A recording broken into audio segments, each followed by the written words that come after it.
Hello there, very good evening to you. Welcome to North West Tonight at the earlier time of 6. I'm Eleanor Moritz. Our top story this evening. 40 years on, how the Manchester air disaster revolutionised air travel across the world. Many of the safety measures on planes today are a direct result of the Manchester disaster. Also tonight, the new beginnings in New Ferry. Families and businesses move back 8 years after the explosion which ripped through the Wirral town. Blues on the move were given an exclusive look round Everton's new home ahead of their Premier League debut. And the pride of Manchester. Thousands prepare to hit the city for 4 days of events and celebration.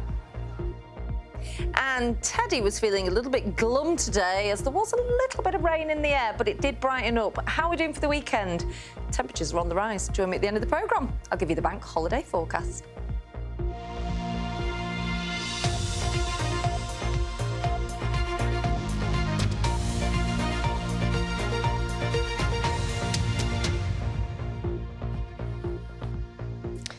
Well, first tonight, 40 years ago today, the world watched on in horror as the Manchester air disaster unfolded. An engine caught fire on takeoff on a flight to Corfu.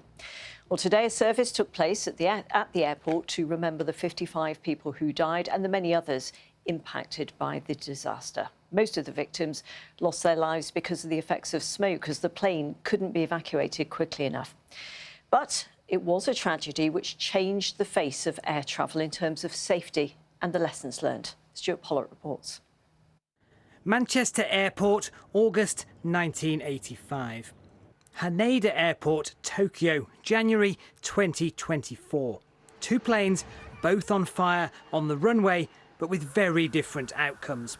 In Japan, all 379 passengers and crew on board were safely evacuated, partly down to what happened in Manchester 39 years before. The Manchester air disaster was a truly pivotal moment in aviation safety. The 31 recommendations that came from the accident report changed a lot of procedures and processes and design of aircraft, which we now benefit from. It's a lot safer to fly in the modern generation of aircraft where those lessons have been learned. Every time one of us steps onto one of these planes, the experience is moulded by what happened on this runway 40 years ago. Changes like lights to guide you to exits, the width of the exits, the number of seats on exit rows were all changed because of the Manchester Airport disaster. And those changes were helped to be implemented by people directly affected by what happened here. There have been endless things that, over the 10, 20, 30 years of efforts that we put in globally to make sure that, it never happened again. William Beckett lost his daughter Sarah in the accident. Along with his late wife Linda, he helped form SkySafe and has spent decades around the world campaigning on aircraft safety. We also started to design improvements and to show the actual pictures of those designs to show what needed to be done. It was fairly obvious that you've got to make it the hatch larger, you'd also got to make it easier to open, and you've got to have greater leg room, if only between those two seats. The materials alone are where there's been a major improvement, and so they're not as inflammatory, and the situation is they don't giving off the same gases and everything else. Today, Manchester Airport has 2 fire stations on site. The equipment includes these spikes which can puncture the fuselage of an aircraft and spray foam inside the cabin. The team trains regularly on engine fires at this site on the edge of the runway. And there's now a firefighter surveying the airfield 24 hours a day from the control tower. We train up to the highest possibility we can as an aviation fire service. Test our crews to the limit in heat and smoke and the rapid response that we need. Obviously the technology from that's got better, the safety concepts, everything's grown with modernisation for the better in the safety of the fare-paying public that travel through Manchester Airport on a daily basis. Everything has been done to ensure that the passengers can get out of the aircraft as quickly as possible. And that has led to many successful evacuations where fire has been a problem, and there have been no fatalities at all. It's sad that we have to learn through the experience of accidents, but that's often the way that we progress. There's not been a single fatal accident involving a commercial airliner in the UK since 1989. A proud safety record and a testament to those who turned a personal tragedy into a quest to help others. I just felt that why the hell hadn't they done this before? I didn't feel proud. I just felt even more frustrated. Stuart Pollitt, BBC North West Tonight, Manchester Airport. The legacy there of the Manchester air disaster, and 40 years on, certainly still does live large in the memory of so many. A roundup of more news from around the region now, and a teenager from Oldham has appeared at the Old Bailey accused of having information about setting wildfires for terrorist purposes. Mohammed Zakir Arif appeared on video link from Forest Bank Prison. He's charged with 4 offences relating to possessing material useful to terrorism. He'll stand trial next year. There's a warning of rail disruption over the bank holiday weekend as staff across country take strike action on Saturday and Monday. Members of the RMT union are protesting about pay and staffing issues. Train operators have warned that other services which are running are likely to be busier than usual. Work to replace a bridge, meanwhile, which has shut Stockport Station for 3 weeks, is due to come to an end tonight. The Greek Street Bridge and roundabout were dismantled and a new bridge put up. Network Rail say they still hope to reopen the West Coast Main Line through Stockport tomorrow. And a report on why the Isle of Man steam packet ferry, the Manxman, ran aground at Douglas in March has highlighted concerns over the way the harbour was managed. It found the boat had hit low water levels and it criticised irregular dredging and the use of charts which were out of date. The Manx government says work started to address the report's findings. Right to Wirral now, and a story of new beginnings. Now, looking at these pictures, you may remember the horrific gas explosion which ripped through the town of New Ferry 8 years ago. 81 people were injured and 60 homes and businesses destroyed. Now, though, the finishing touches are being made to a new community and people are starting to move back in. Zoe Toes has more. A bright white flash and debris flies across the street. A gas explosion in New Ferry in 2017. Over 60 homes destroyed and 81 people injured. 8 years on and the community is finally starting to rebuild. A redevelopment project began here last March. It's currently in phase 1, which includes building 34 new homes across 2 sites. Boxes lift. Today, Etty is moving into one of these new homes. Dead excited, and hopefully this van will turn up and we'll be able to be in by this afternoon. I think we were left in the lurch for a few years and it just looked bad, basically. And I think that was a lot of the reasons why the shops went, because it didn't look good. We just need to build it back up again, because it's a lovely area. New Ferry really is. Other residents are hopeful it will become popular here once again. When I moved in, it was just all weeds, it was just derelict, it was completely run down, it looked awful. It was terrible. And then when they said they were going to build apartments, we just thought, well, hopefully it's got to be better than what we've got now. I want New Ferry to be the way it was years ago. It'll never be like that, but I want the shops to be reopened. I want people to come to New Ferry and shop in New Ferry like we used to. New Ferry's part of my life. Griffith's Bakery was one of the businesses destroyed in the blast and forced to close down. Next month it will finally reopen. It was the heart of New Ferry, basically. Everyone loved it. Everyone went there and it was a famous shop. New Ferry's a dying town already, but that explosion unfortunately happened in the best part of New Ferry. We're getting new shops now, new houses, and so hopefully it's just going to bring a bit of life back into New Ferry. It's a bit nerve-wracking. I think we're going to have long queues down the road, but I'm looking forward to finally opening the doors and giving New Ferry back what it needs, basically, yeah. There's still a lot of work to be done here, but for the community of New Ferry, it's one step closer to a new beginning. Zoe Toes, BBC North West Tonight, New Ferry. It's a story in New Ferry, of course, we will be following. OK, let's take a look, shall we, at some more stories in the North West, which you can read about online tonight. The best friend of a mum of 3 found dead in a reservoir in Oldham has urged people not to ignore warnings about the dangers of swimming in open water. On the Lancashire pages, you can read about a mother and daughter from Blackpool who've been crowned beauty queens on the same night. Eden there won a national title. Her mum, Dawn, also won an honour. And you can see this pair of rare primates, barely bigger than a can of beer, who've taken up residence at Chester Zoo. They're called George and Leaf, the golden lion tamarins. They're said to be settling in brilliantly. All those stories and more on the BBC News website or News app.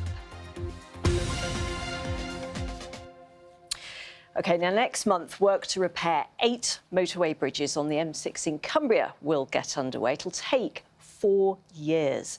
And during that time, junction 38 at T-Bay will be partially closed. That means diversions and disruption, and local businesses and residents are angry.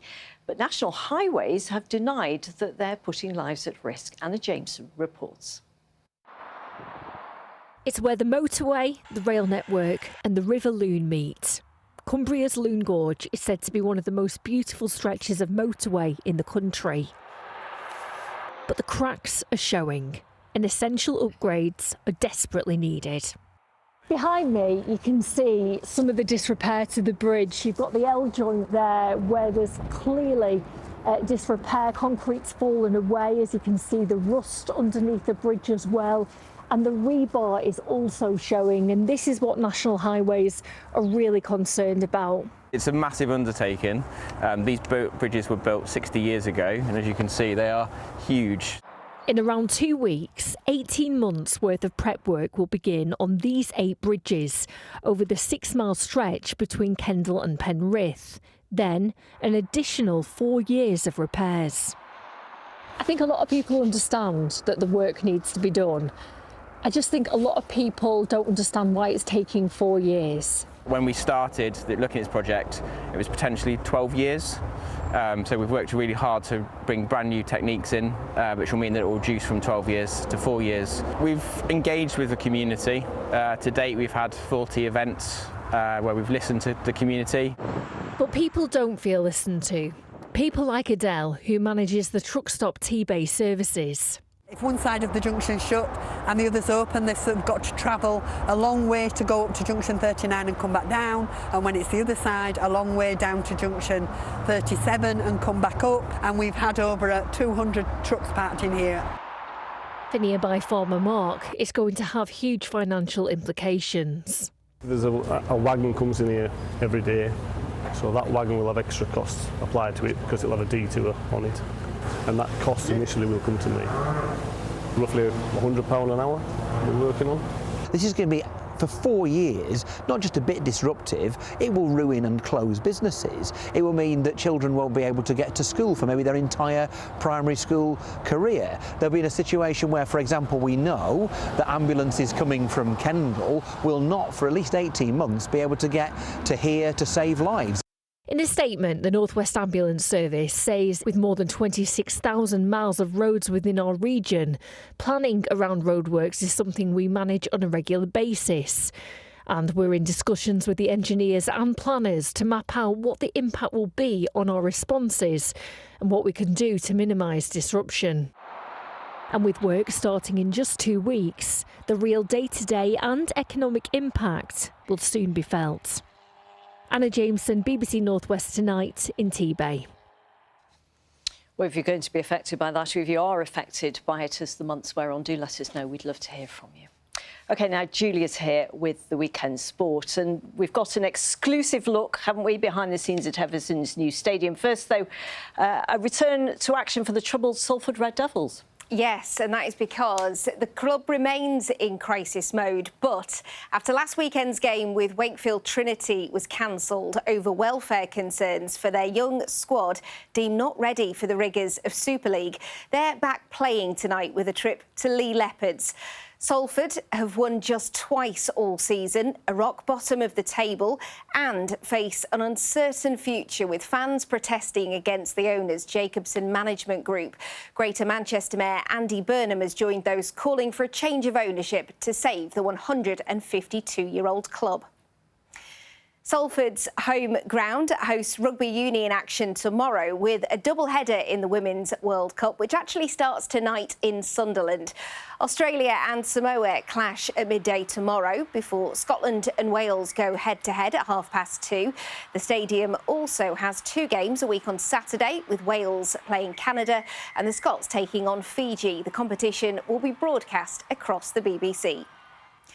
On to football, and while Salford return to action in Rugby League, Morecambe finally get their National League campaign underway after they were taken over earlier this week. New owners, Punjab Warriors, have signed a host of players since taking control, giving long-serving kitman Les Dewhurst a headache, but one he welcomes after the club came so close to oblivion. Every player has 2 shirts each. Then we've got the away game on Monday, and that's in the away kit. So there's again all them shirts to print, and I'm only getting the names as they're coming in, so I can't really get ahead on that. So it'll be a last minute thing today, but look, I'm doing it. That's what it's about. I wouldn't have it any other way. Manchester City defender Ruben Dias has signed a 2-year contract extension. The defender's new deal will take him to 2029 with the option of a further 12 months. City play Spurs at home in tomorrow's lunchtime game. Burnley play fellow promoted side Sunderland at 3 on Saturday, while Manchester United go to Fulham on Sunday, and Alexander Isak won't play for Newcastle when they face Liverpool on Monday evening, as the striker continues to be linked with a move to the Reds. And the moment Everton fans have been waiting for, the new Hill Dickinson Stadium will host its first Premier League game on Sunday. The visitors are Brighton. The new ground will employ double the staff Goodison Park did on a match day, plus more supporters can go to see the games. I've been along to take an exclusive look around. Bramley Moor Dock was originally built in 1848. It was a harbour used by steamships and as a coal station. Now it's home to Everton as they look to start a new era at the club. But the journey to get here hasn't been the simplest. I don't think we could have picked a harder site, but it's given us the best outcome, I think. So it's been a real feat of engineering to a design like this and actually delivering it. Looks like what we always put out there as the CGI. So it's a really proud moment, I think, for everyone involved. Almost 500,000 cubic metres of sand was dredged from the River Mersey and the Irish Sea to fill in the dock before work on the stadium could even start. With key parts like the hydraulic engine house having listed status, much was done to incorporate original elements into the design, now a reminder of the site's maritime history.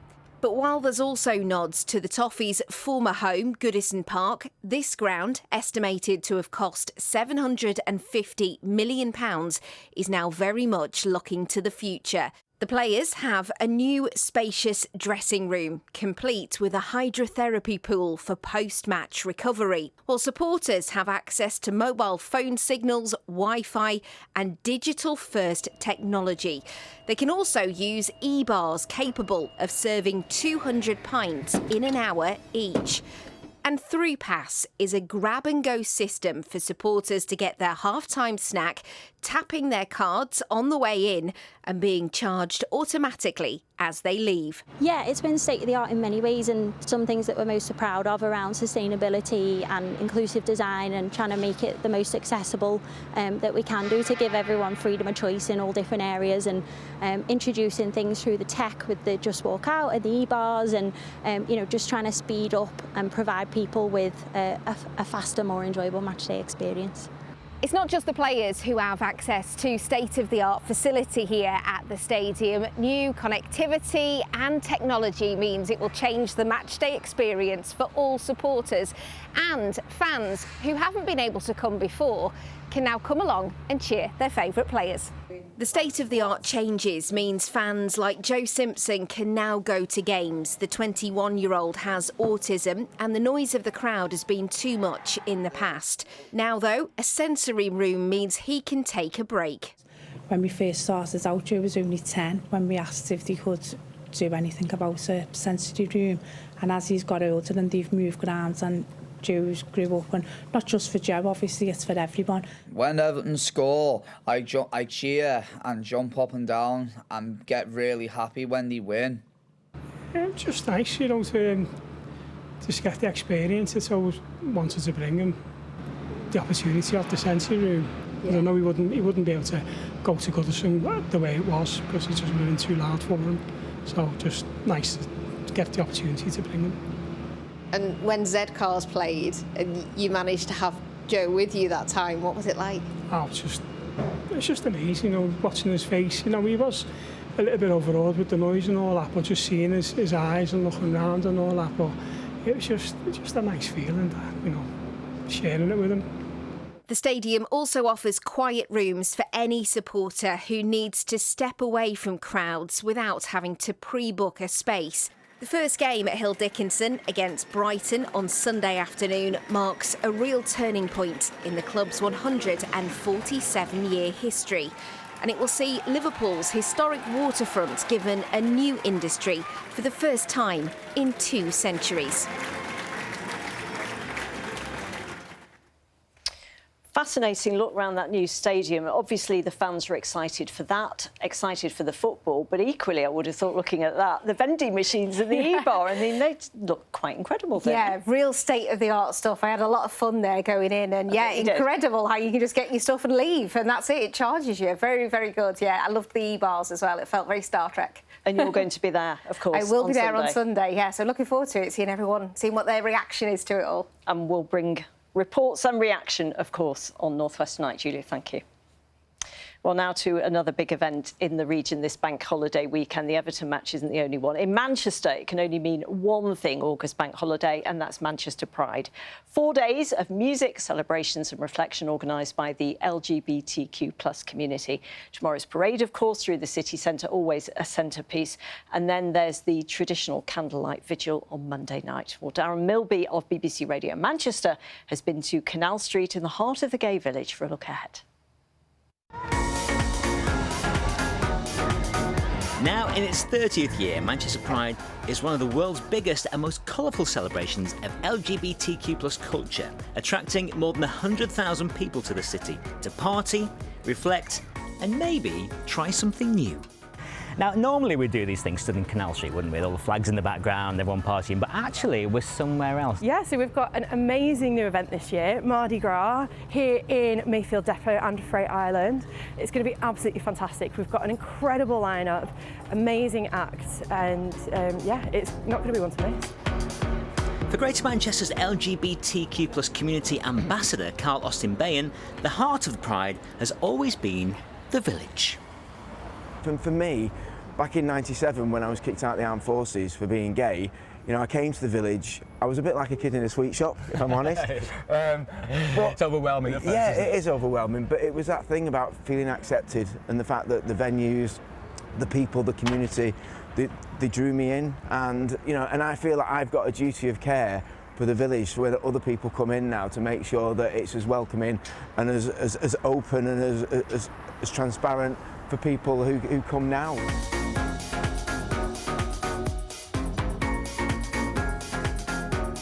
The parade is really, really important because it sort of, you know, it sends a clear message, and it also brings everyone together, you know, from all different organisations, from the different charity groups and smaller groups across Manchester. It brings the families out that may not actually see the gay community.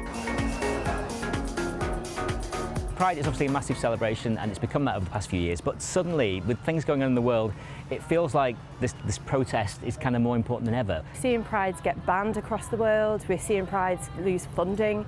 It's a really, really tough time for Pride organisers across the entire globe, which is why it's so important for everybody to show up, to buy a ticket, take part in the events, and don't let this go, because we need Pride, we need our rights, and we need everybody to come together and keep fighting for those.